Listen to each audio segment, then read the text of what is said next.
पाकिस्तानने अफगाणिस्तानच्या एका हॉस्पिटलवरती हल्ला केला आणि याच्यामध्ये जवळपास 400 लोकांचा मृत्यू झालेला आहे. आता एक रिसेंटली न्यूज तुम्ही बघितलं असेल. आता पाकिस्तान अफगाणिस्तानचं युद्ध आणि या युद्धाची कारणं काय आहेत हे आपण या व्हिडिओच्या माध्यमातून समजून घेऊ. लक्षात घ्या, एका साईडला अमेरिका, इस्रायल आणि इराणचं युद्ध चालू आहे आणि त्याच दुसऱ्या बाजूला बघितलं तर पाकिस्तान आणि अफगाणिस्तानचं युद्ध. आता पाकिस्तानची आणि अफगाणिस्तानची बॉर्डर ही एकमेकांना कनेक्टेड आहे, बरोबर. आता ही बॉर्डर एकमेकांना कनेक्टेड आहे याचा अर्थ त्या बॉर्डर्सवरती जे काही अतिरेकी संघटना पाकिस्तानमधून अफगाणिस्तानमध्ये हल्ला करतायत आणि काही अतिरेकी संघटना अफगाणिस्तानमधून पाकिस्तानमध्ये हल्ला करतायत. सो त्यांचा इंटर कन्फ्लिक्ट हा चालूच आहे. आता मुद्दा काय आहे बघा, पाकिस्तानला अफगाणिस्तानचा प्रॉब्लेम काय आहे.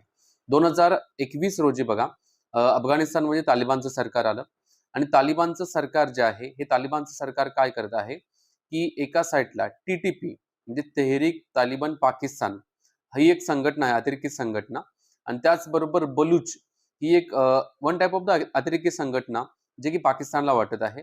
यांचे जे काही अतिरेकी जे आहेत, बंडखोर जे आहेत ना, त्या बंडखोरांना अफगाणिस्तान त्यांच्या जमिनीवरती ट्रेन करत आहे, शिकवत आहेत आणि त्याचबरोबर त्यांच्या जमिनीवरून हल्ला पाकिस्तानमध्ये करत आहे.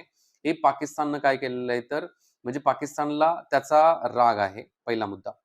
दुसरा, अफगाणिस्तानचा पाकिस्तानवरती कोणता राग आहे की अफगाणिस्तानमध्ये जे तालिबान आहेत ना, हे तालिबान काय करतात की जे इस्लामिक स्टेट आहेत, या इस्लामिक स्टेट जे पाकिस्तानच्या माध्यमातून इस्लामिक स्टेटला सपोर्ट केला जात आहे आणि हे इस्लामिक स्टेट हे कोणाच्या विरोधात आहेत, तर हे तालिबानच्या विरोधात आहे.